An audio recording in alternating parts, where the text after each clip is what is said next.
Okay, Chris Speaks back here today with Brandon Mosley for our BCS State of Alabama podcast. And we got U.S. Senate hopeful with us here, businessman Rodney Walker. Rodney, how are you, my man? I'm doing very good. Thank you, Chris. Hey, so my first question for you is, and I think it's something that I guess all people is wondering is, can you tell us why beef prices continue to go up, and is that hurting cattlemen as far as making a living goes? So actually, it's not hurting cattlemen because it's actually helping. Beef prices have been low for many, many years, and it's always hung out around $1.75, etc. And now on the hoof, an 800-pound steer will bring around 365 to $4 a pound. We actually sold some this past week, a tractor trailer load. Um, the reason that I feel that beef prices continue to go up is because supply and demand. There's a lot less people growing cattle at this time than there was, say, 10 years ago. Okay. Um, Ronnie, while beef prices are at record highs, commodity prices for like corn and soybeans seem to be nearing, record lows adjusted for inflation. I know beef is making money off of the cheaper grains, but are we concerned that we could have mass bankruptcies, especially like in the Corn Belt? Yes, sir. That's a very good question. The corn prices and soybean prices and other commodities are their lowest level since 1974. And we definitely have to find some way to fix that problem. Um, One of the problems is that China and other countries have usually bought our grain, and at this time, the tariffs are causing them to go elsewhere and buy grain where it's possibly cheaper. And so we got to find solutions. I spoke to a lot of different farmers uh, in our area and across the state. It's a band-aid, as far as a disaster relief may be what we need right now, but we've got to find a solution. And one of those solutions is to find other markets to sell our products to. For instance, South Africa, Indonesia, and other places that aren't buying grain or haven't bought grain from us in the past is a very good outlet. As far as um, grain to feed to cattle, I don't think there's a cattleman anywhere in the United States that would be worried if our prices went down 25 cents a pound in order to be able to save the American corn farmer and it went up to 5.50 a bushel. Um, Another area that's hitting the grain guys pretty hard is, there's a growing movement to switch from high fructose corn syrup, which comes from the corn, and going back to sugar cane, most of which is imported or comes from Louisiana. Um, i- is there a concern that Washington, with maybe pushing, old-fashioned sugar cane, may actually make the corn situation worse? I don't think that sugar cane is a viable option because there's not enough places, in the world to grow sugar cane to fulfill the American corn supply where it is at this time. It's not just corn either. It's cotton is down to 60 cents a pound. Uh, Soybeans is down to around $7.50 a bushel. It's all the lowest it's been, and a lot of it is being affected by the tariffs, and there might have to be some renegotiation of tariff prices as they affect grain going to other countries. One other thing to note is that there's going to be a huge problem in the state of Alabama this year because of all the rain that there's a lot of acres that was not able to be planted, especially where cotton was normally planted, in the central and northern part of Alabama. There's a lot of acres that are not going to be planted this year that's going to cause a problem. As far as yesterday, there's an article out where Arkansas farmers are begging the U.S. government for disaster relief. It's drastic and it's all across the United States. If we don't do something quick, we're going to lose a lot of farms. And people have to understand that our food does not come from the grocery store, it comes from farms. Well, let me ask you this. So I was buying some beef the other day and I seen something that said on the package, pure grass fed. So what other kind of food are they feeding them, and how does that alter like the beef does that affect the So, taste? so there are different marketing avenues across everything. Just like Ford and Chevrolet versus Toyota or anything of that nature. We have Black Angus cattle, we have certified Black Angus cattle, we have Charolais cattle, we have Red Angus cattle. There's a lot of different marketing. Now, grass fed is one of those items that is a marketing thing. Some people prefer grass-fed beef. I myself, we raise grass-fed beef on our farm. That's the way it is when we ship it out. We're certified and audited for that. But all the way back to our forefathers, cattle are better finished on grain if you want a good steak that's got marbling in it. The only way that you can get marbling in a steak is to be finished on grain. Um, Hmm. and and and and it also cleans out the grass taste or whatever in cattle. But there Yeah, are that still, I'd like to add to that, there are still a lot of people that makes a good living off selling grass-fed beef and it's finished on grass. So it just differs if people want lean beef or if they want marbled beef. I myself prefer a very good marbled ribeye steak. Me too. Rodney, moving on to, other issues, how much bond debt does the US have that's what we had from years ago that's at a low interest rate that's about to mature and then roll over into a higher interest rate, causing, interest on the debt to increase from the $1 trillion a year we're paying now?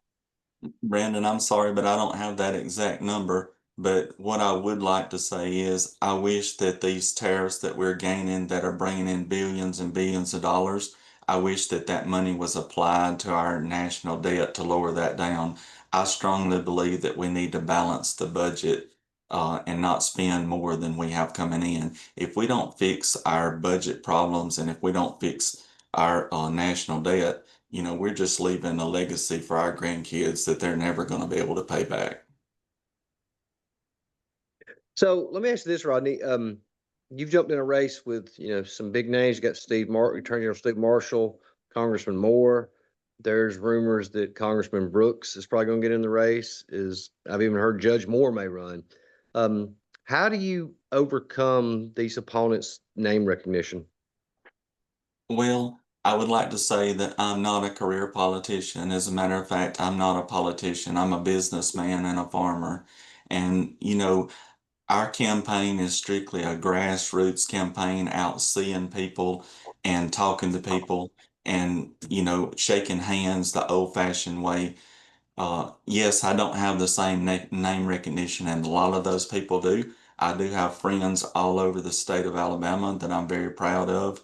I would say this, I feel like a lot of people in the state are tired of the same old bureaucracy, and we're ready for sending business leaders, people to see the working man's views to Washington and Montgomery.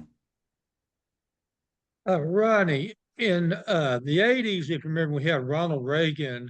One of the things he was elected on in 80 was building a 600 ship Navy, something that they accomplished. But then we, downsized the Navy as part of the peace dividend after the Cold War appeared to be over.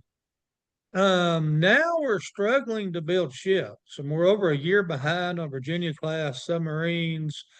The littoral combat ships that they built were effectively a disaster, and we're retiring them as fast as they get built. And the new class of frigate is delayed.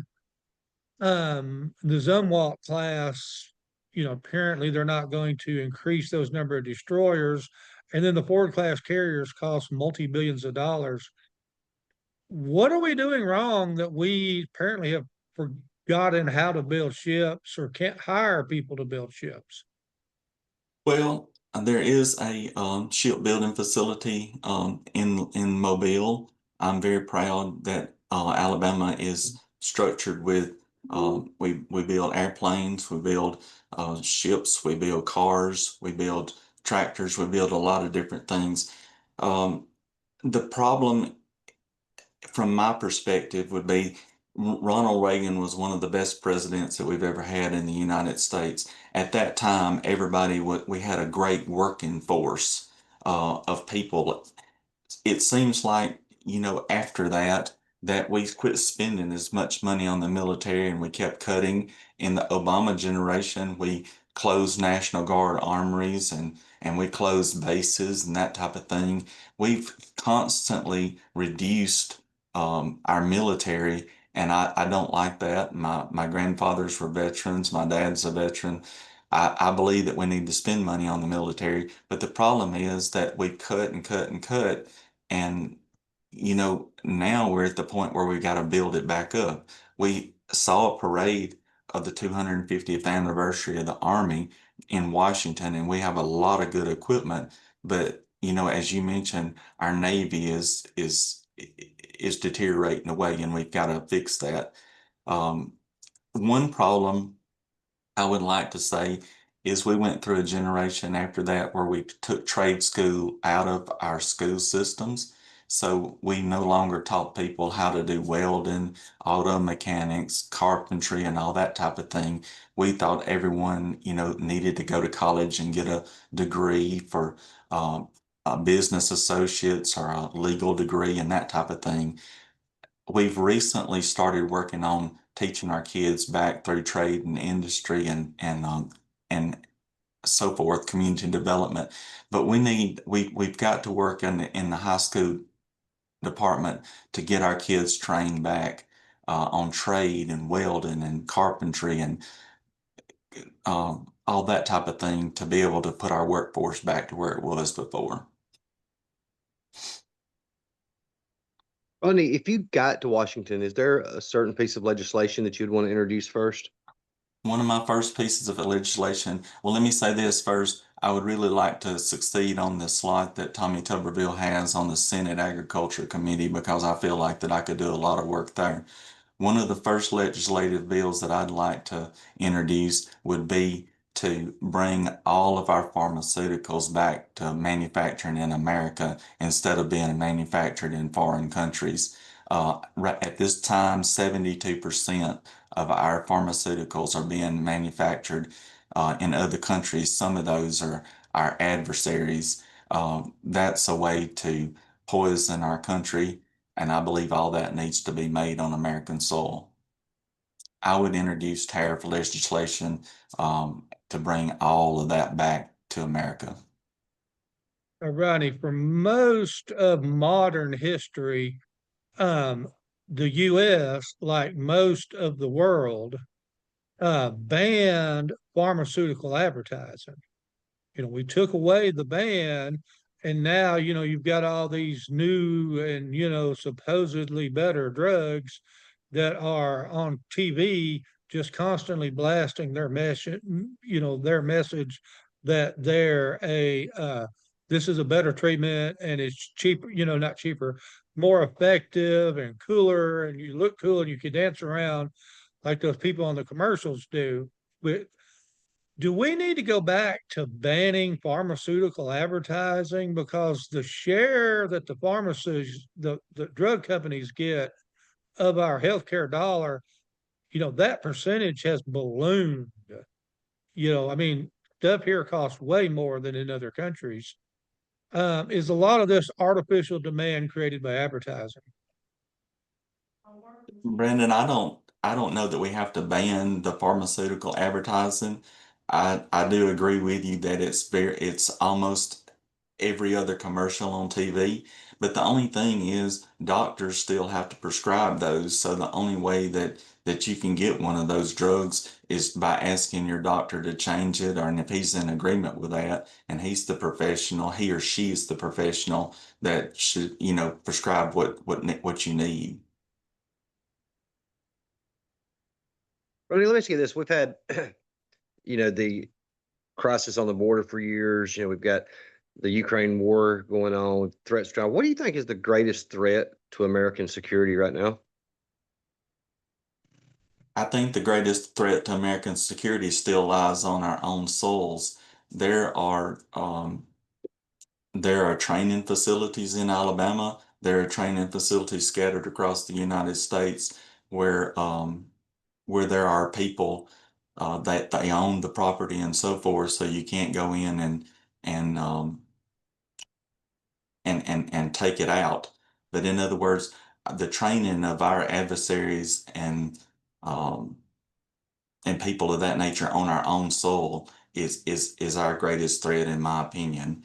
I mean, we've got to get the foreign terrorists out of the United States, and I believe that that's one of the things that the government's working on right now. President Trump is, uh, there was allowed. We've allowed in the past 4 years for people just to walk across the border. A lot of those people were killers and murderers and released from jails in other countries. And so until we get those out of the United States, I feel like that's one of our greatest problems is right here on our own soil. I also want to bring up something that China and other foreign countries uh, own 1,298,000 acres of American farmland and timberland. And so it's been pointed out that we talk about it being right next to military base, but it's actually scattered all across the state of Alabama and all across the United States. Texas is the leader of foreign people owning land, foreign governments, and Alabama ranks number fourth in that. Rodney, Yes. immediately after the Civil War, um, the United States Army occupied most of the Southeast. We were under a military occupation for about 11 years. Um, Following that, the end of that occupation, thanks to having some Southern senators in there who had just lived through that, we passed the Posse Comitatus Act, which prevented, the U.S. government from deploying U.S. troops on U.S. soils. Um, President Trump, you know, sent the National Guard and some Army forces to quell riots in LA. He's used military forces in the District of Columbia to, fight crime. There's talk about doing that in Chicago. Now, a federal judge has ruled that his actions in LA were illegal. The DC Attorney General is suing the administration, saying what they're doing in DC is illegal. Um, do we need to revisit posse comitatus and maybe overturn that to give the president more of a free hand to deal with, domestic insurgencies or out of control criminal activity? I don't believe that we need to go back and overturn that. I do want to start off with the first quick statement that you had. You are right about the southeast and so forth. This farm that I have, if you go back and pull to the patents, there was sections of this property that was given to soldiers that fought, in the Civil War and so forth. That was Union soldiers and that type of thing. And then that land is disseminated down over the years. Uh, the court system, we have three branches of government. We have the executive and the legislative and the judicial. The court system, being the judicial, have to decide if that's legal or not. For President Trump to send in troops, I will say that mostly he sent in National Guard, military police in Washington. And then I would like to point out that according to the news that we see, the people of Washington, D.C. now feel safe and secure, and crime rates have gone down tremendously, and people feel able to go out in the city and travel and not be scared of being mugged and robbed. And I think that's very important. I think it's important because Washington D.C. is where our where leaders come from other countries to visit our nation's capital, and so that should be one of the safest areas in the United States. Um, the only problem is that the Biden administration defunded a lot of the police. That was a big thing about defunding the police. So big cities have got to be able to build their income and have the money back to take care of the police officers and the sheriff's departments. I fully back the police and the sheriff's department, and I have served, 8 years as a pilot and so forth for our local sheriff's department here. Rodney, we've seen that here recently, had a transsexual shooter, and we've had several of those, and there's a lot of blame. People say transsexual or white men, or then you got the inner city crimes. And the same President Trump he's wanted to ban transgenders from having weapons. Do you have an idea on how we can curb these shooting violences that take place? Well, personally, I don't think that you can label any one group of people as the problem. What I do believe is that years ago that we defunded the mental institutions, and we defunded a lot of the mental health care. And we have some people that need treatment, that some of them need counseling and they need to talk to someone. And and on top of that, the media has created, through gaming and so forth, all these games about shoot the police and shoot this up and shoot that up. A gun does not shoot itself. It takes somebody with um, a mental disability that needs to talk to someone and needs help that's pulling that trigger. And that has nothing to do with how a person identifies or anything of that nature. It has nothing to do with what race that people are, gender, or anything else. It has to do with a chemical imbalance in the brain, and we need to help those people.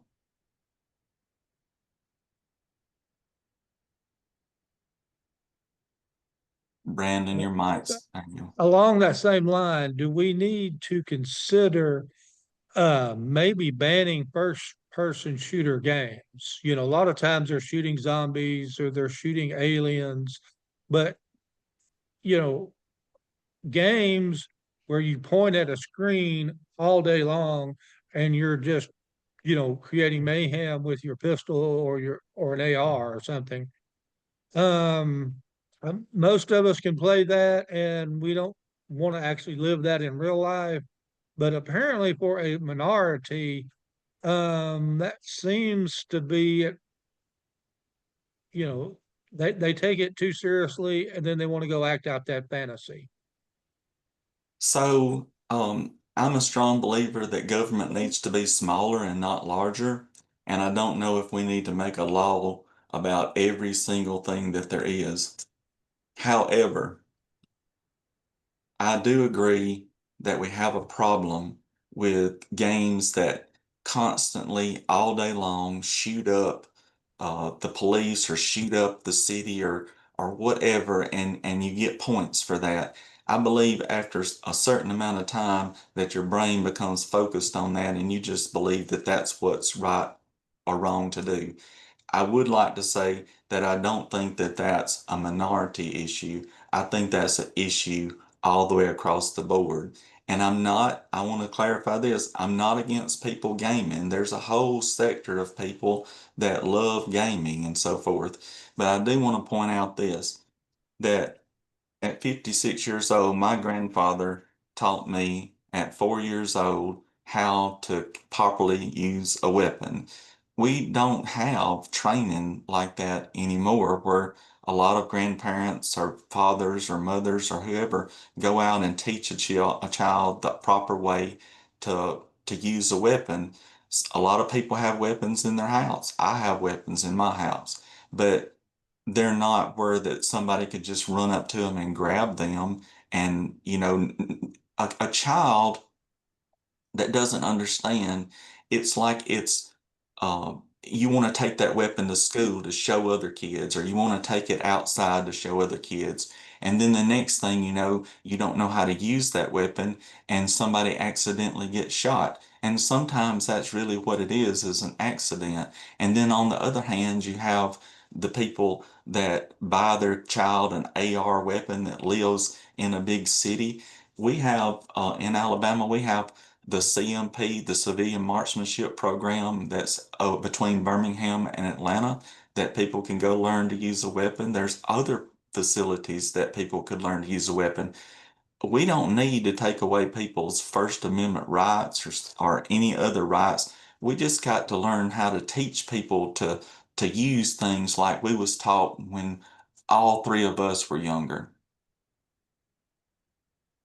Rodney, you mentioned First Amendment rights there. A couple of days ago we seen in London a comedian went over. I think he made some tweets, and when he got off the plane, there were 5 armed police officers waiting to arrest him.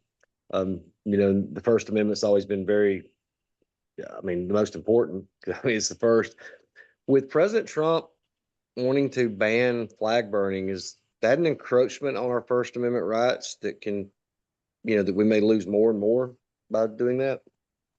So that's a very touchy subject, and especially with me because um, I own Patriot Fueling Centers, and we have those all over the state. And one of the requirements for our stores, if you wanted to franchise one or anything else, is that you have to have a large American flag. I do not believe in burning the American flag. Again, my grandfathers, both of them made it through World War II, and my dad made it through Germany and Nicaragua and different places that he was sent. I have trouble even disposing of a flag naturally, what we're supposed to do, and that is to take it, and properly burn the flag. I have a lot of trouble just doing that because my heartfelt desire and the love for the flag. I don't believe that people ought to burn the flag. I believe it ought to be a crime that you go out and stomp on the flag and that you burn it. I don't think that you could go to another country and burn the flag and get away with it. Um, but you're moving it back to the First Amendment rights, and um, I just say that would be a point for argument. Rodney, you've been in construction, you build some houses. Um, it seems like when we had like the Gulf Shores deal where ICE went down there and they inspected that premises, and there was like 50 illegal aliens down there working on that project. I know we all want to enforce the borders and control illegal immigration. Is there a risk that by, having more aggressive immigration enforcement, that we may hamstring our construction business and we won't have the roofers and the carpenters and the plumbers and, the bricklayers and all the things that it seems like, our contractors are relying on from illegal labor? So I've talked to ICE agents, and the way that they go into an area, and you mentioned Gulf Shores, or any facility that they go to serve a warrant. That's a warrant for somebody that's committed a murder, that's committed a crime, and they go for that person. When they are there and there are other people, they cannot turn a blind eye, so they wind up checking the IDs of other people and arresting them. It's my understanding that they do not go to a certain area just to pick up 50 or 60 people because they see them on the workforce. To answer your question properly, yes, it is going to impede. It's going to impede a lot of things. It will impede the construction industry. It'll impede the farming industry. It'll impede possibly the chicken plants. It'll impede a lot of things. The only trouble is this, is we have laws in place where people can come to America to work. The H-2A program, there's good programs and so forth that bring people here properly. The only trouble is that we just opened up the borders and we just let people flood in the past 4 years. Not only did we do that, then we paid for them to be in hotel rooms. We give them cards for food. We give them medical care and all this type of thing.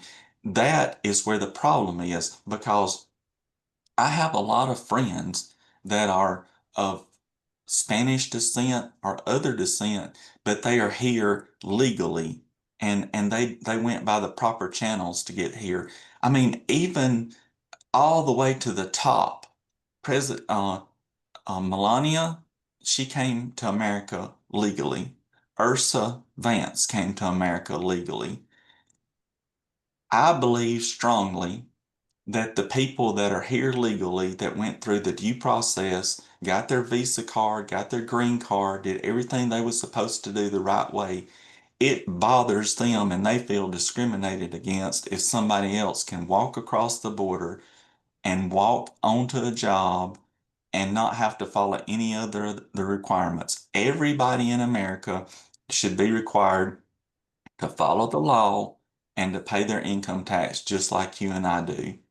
And and if we do that, then our system will be fine. We'll have plenty of workers and no problems. But we just can't allow criminals to come in and infiltrate the United States illegally across the borders without any restraints, without any social security numbers, without any government regulation at all.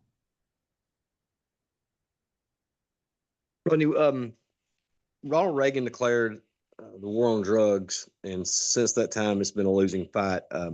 We've spent a treasure in blood and fortune. Now, here recently, we've seen President Trump have a strike on people that was bringing fentanyl or something over. Should we take the fight to these drug cartels using our military?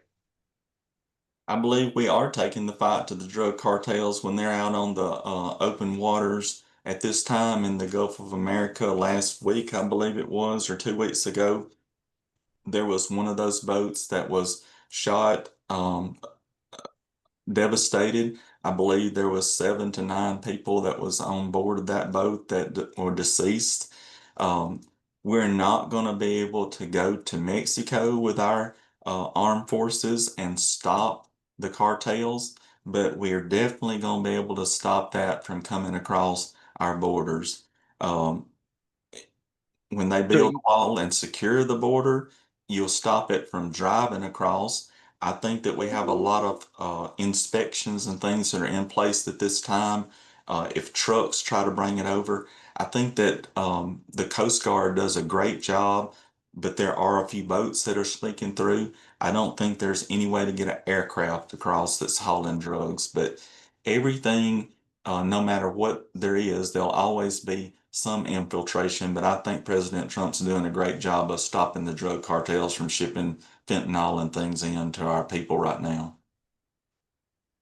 The same lines, um, you can execute drug dealers, you can do whatever, on the supply side, but there's always somebody who, if they're going to live that lifestyle and have millions of dollars and women and cars and, jet boats and jet planes.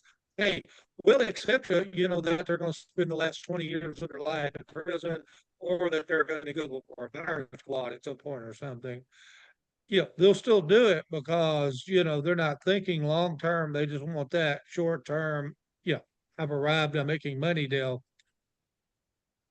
To really control drugs, do we need to raise the penalties on the casual user, like the college student who's buying the cocaine that's trafficked from Venezuela, or the person who's, buying the illegal marijuana that the Mexican cartel is shipping over here in tons? If we made life harder on the American consumer of the illegal drugs, would that accomplish more than constantly attacking the supply side? So Yes, it would, but here's the other side of that double-sided sword. We don't have enough prisons and we don't have enough resources to put those people. I mean, drugs, fentanyl, opioids, everything else is a huge problem. And it's not segregated to one race, it's not segregated to one gender, it's not segregated to one people. It's everybody as a whole, and it strikes almost every family. Um, so I don't think that we would have enough jails or prisons to put those in. But back to the rules of supply and demand. If you cut the supply off, the demand has to go away because like if you can't get it, the problem solves itself. And I know exactly like you said, you've got these people that have big fancy cars, big fancy boats, big fancy jets, fancy women, everything, but and they're able to pay off people. And we've got to find a way to stop that. But if you cut the supply off, you will end the demand. You just got to cut all the supply off. Rodney, one of the big new things here in technology is artificial intelligence. I think it has potential to be great and maybe some things awful, but it looks like it may cost us a lot of jobs. Do you have a way to, or an idea of how we can circumvent those losses? Um, AI is a great thing. I think a lot of us are looking into ways to use AI. Um, I don't believe that it's really going to cost us a lot of jobs. If we go back to what we was just speaking about the different jobs that we don't have enough people for right now, like agriculture or anything for that matter, any manufacturing job. Um, there's robotics and all that type of thing in car manufacturing and so forth now, but still we have thousands of people working in car manufacturing. Even though the robots might spray the paint, they might do the welding on some, you still have to have people to fix the robots. You've got to have people to bring the paint to the robot and put the hose into the can.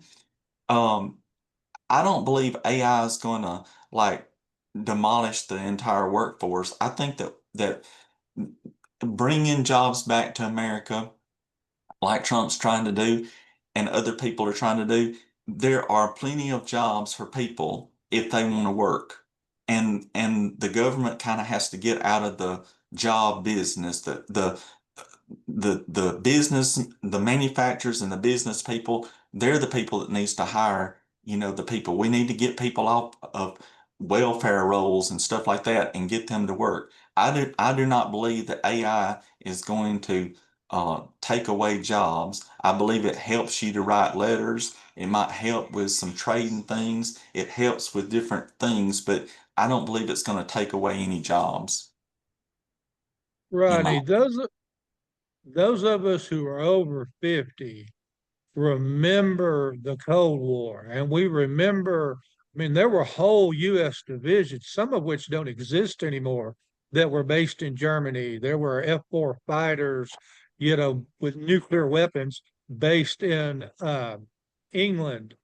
There were U.S. troops, with heavy weapons in Turkey, all to contain, the Soviet Union.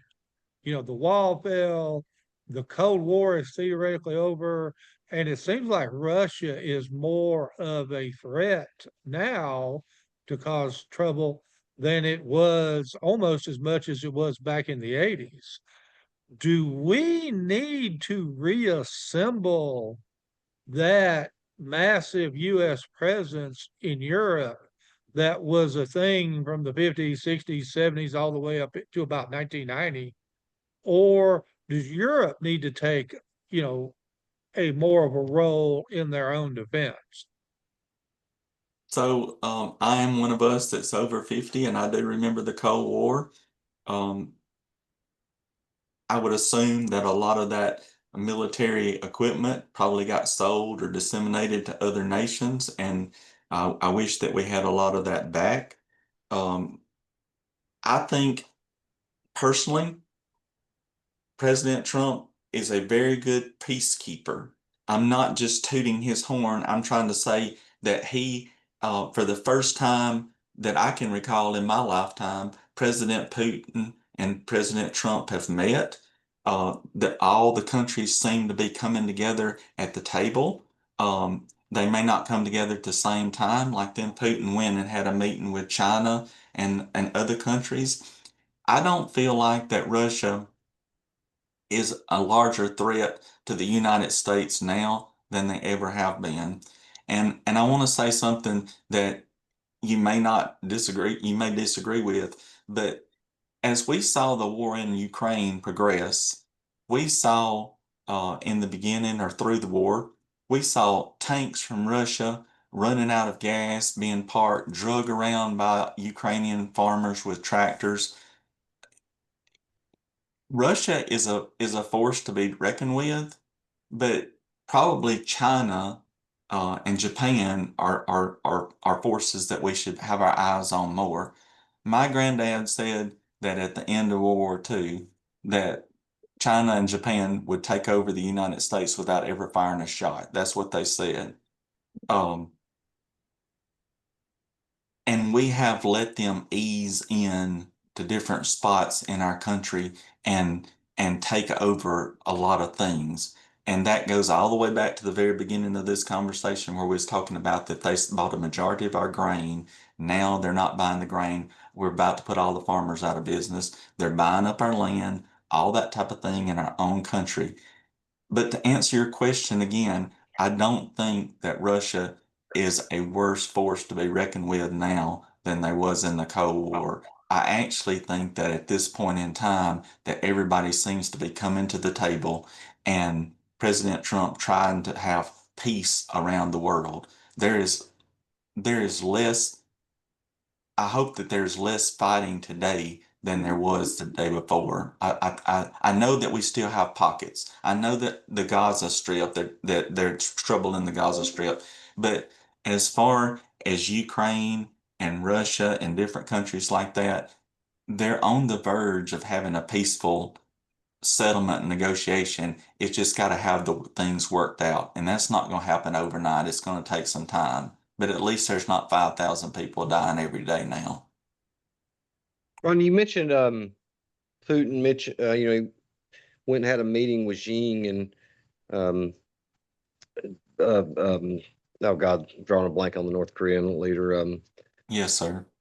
Are you not concerned because Russia and China have traditionally been at odds with each other? Are you not concerned that this alliance they're making is going to be something we're going to have to face in the future?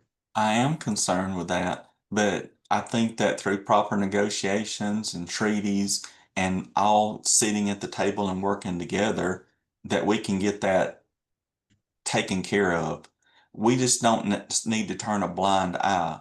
You see, the past 4 years, everything there was no law and order around the world. Everybody was just free to do what they wanted to, and I feel like that we were kind of run over a bit.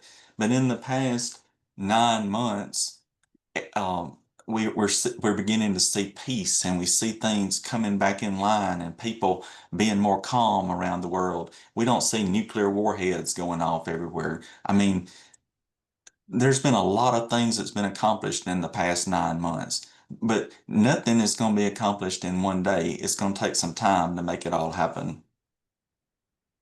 But I do want to say again, we do not need to have closed eyes to Russia, China, or Korea. We need to keep eyes on everyone. But that doesn't mean that we need to go and put warships out there pointed with weapons at them, like if you don't do what we say, we're going to start shooting. Rodney, we had an issue with Venezuela now for almost like 20 years, ever since Hugo Chavez was elected, and then his gang of thugs just started overturning elections and just trampling the minority rights, the political minority, actually probably the political majority, but they don't have fair elections, that are opposed to his regime.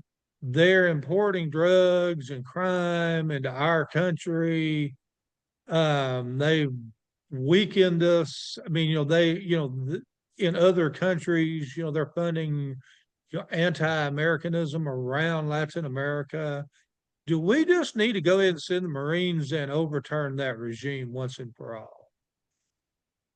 Well, I say that we need to try a little longer with peaceful negotiations or sanctions and that type of thing. But if that's what it comes to to bring people to bring the countries in line, rather than being the bully of the world, yes, sir, that's what we'll have to do. But I don't think it's the time for that right now. Rodney, being a cattleman, in your ties, do you, I'm sorry. Go ahead, Christopher. Okay, Rodney, do you think, are you going to be able, do you think you'll be able to get the Alpha endorsement and be able to parlay those ties into campaign, donations? So I've been a member of the Farmers Federation since 1985. I was OYFF, which stands for Outstanding Young Farm Family in the Beef Division, in I believe 1988. Then I actually was on the State Young Farmers Committee, which is like a Young Farmers Board for the state. There was 7 members on it, and I served on that capacity, I believe, 4 years. I was on there with Jimmy Parnell and Andy Winland and a lot of other great people and there's great friendships that went through that. I would absolutely love to have the Farmers Federation endorsement. I believe I'm the only candidate that's running that understands the values and the morals and the business of farming. I align myself with the values of the Farmers Federation, and I feel like that I would be the best candidate for that endorsement. Um, I I don't feel like the other candidates deserve that endorsement or would be qualified. They would just be only going by the answers that their staff along the next 6 years told them that was the right way to vote. Um, I have no PAC money in my campaign, so in other words, I'm not swayed one way or the other by anyone at this time. But I would absolutely desire and be very thankful for the Farmers Federation endorsement and also the Cattlemen's endorsement. The Alabama Cattlemen's Association doesn't endorse people on the federal level. That goes to the National Cattlemen's Association, which is NCBA, and I'm also a member of the U.S. Cattlemen's Association. I would very much love all those endorsements. I would love the endorsement of the Sheriff's Association, but the state doesn't. They only endorse candidates, that's inside the state, not federal. Along that same lines, you have the largest gooseneck trailer dealership in the Southeast. You've got the rock quarry. You've got the Patriot fuel system, centers. You're a home builder. Do you think any of that may sway like the Business Council of Alabama or the Home Builders Association or any of the big Montgomery-based PACs to look at your campaign rather than some of the insider candidates like Steve Marshall or Barry Moore?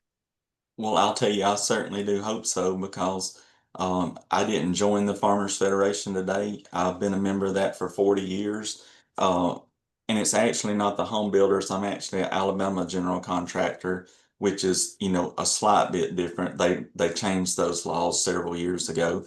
I understand contracting with the rock quarry. I'm not a member of the Alabama Road Builders Association, but I understand what it takes and how they perform. I'm fully familiar with being out on those jobs. I did work for APAC for several years. Um, yes, I feel like that I fully align with every one of those institutions that you mentioned. And I feel like that those people would want somebody that understands their values and understands what it takes to get the job done. I feel like that the whole bureaucracy needs to be changed, and we need to send back business leaders and farmers to Washington and to Montgomery. I think that we ought to get away from the point about who's got the most money in their kitty, because I mean it just gets piled full with PACs and people that want you to vote a certain way. I mean, my values, my views, my whole being is aligned with the business people of the state of Alabama, including the blue collar workers. I mean, I'm not above anybody else. I'm right there with people. I don't mind getting in a ditch and digging. I don't mind running a piece of equipment. I don't mind flying the helicopter. I don't mind doing whatever's got to be done. I can operate a bulldozer. I can do a lot of things. God's blessed me with a lot of different talents. And and I just want to serve and help the people of Alabama. And I want to get past all this bought and paid for career politicians, people that forget where they came from, people that won't answer the phone, and people that don't really care about the people that they're elected to represent. I want to change that. And I really, really believe that Trump is a good example of how an outsider that's not a politician can come into Washington and make a difference. And I think that I could go up there and work as hard as I do here on business, and I could make a difference too. One person can make a lot of difference. They can't do it all, but they can make a difference. And that's what I want to do. Well, you talk about career politicians, dominating government. Would you commit to serve only 2 terms or 1 term or 3 terms? I've signed a pledge, and it's online and posted.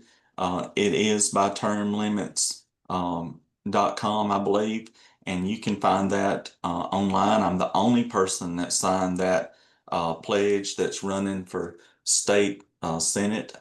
I mean, U.S. Senator. I'm the only person in this state that signed one that's running for U.S. Senator. I may be the only person even that covers in the representatives, but I would commit that I only want to run 2 terms. And the trouble with that is this is what you run into is then the big folks, the people with all the money that are out there, they want to back somebody that's going to be there for 20 or 30 years, because honestly, once they buy them people, they feel like that they're in their pocket from then on. I'm not for sale. I admire something that Tommy Tuberville did when he said he hadn't it took any PAC money. All the money that he's got for his campaign has come from people wanting a leader and not a politician. And so yes, I fully support term limits, not just for myself, but for other people too.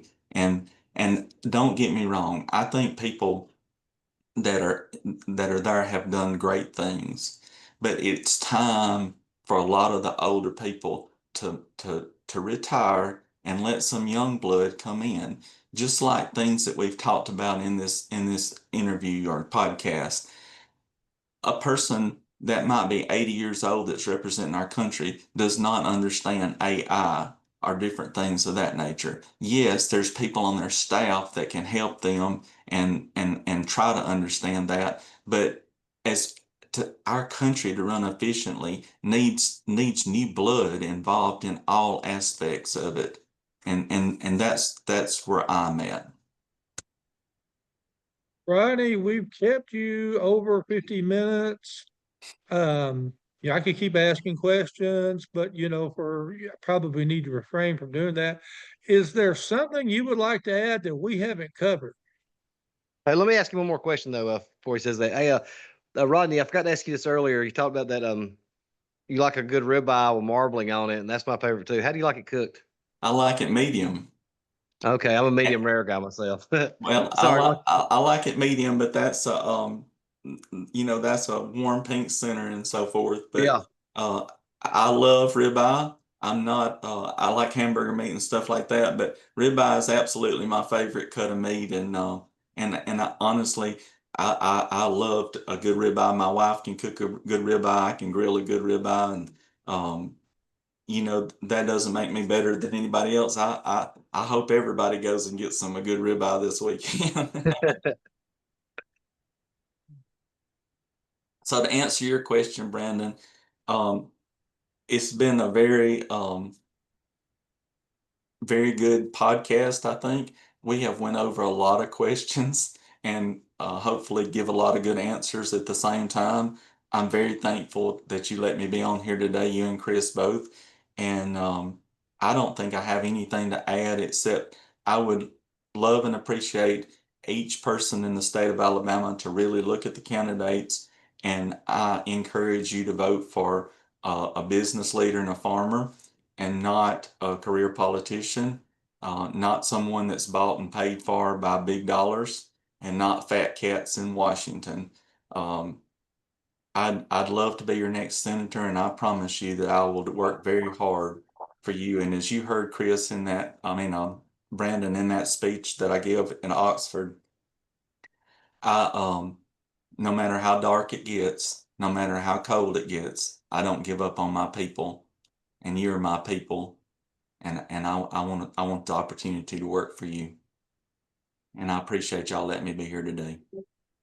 Thanks for Thank coming you on, so Rodney. much I'll for have this being up on. in just a few. Sorry, go ahead, Brendan.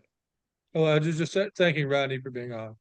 Oh Thank yeah, you. thanks. Yeah, most definitely thanks. And I'll have this up on YouTube in a couple hours, and I'll send it to you, and you can share it in your social media. And good luck in your race. Thank y'all so much. If I can help you any other time, please let me know. Yes, Bye-bye. sir. Bye-bye.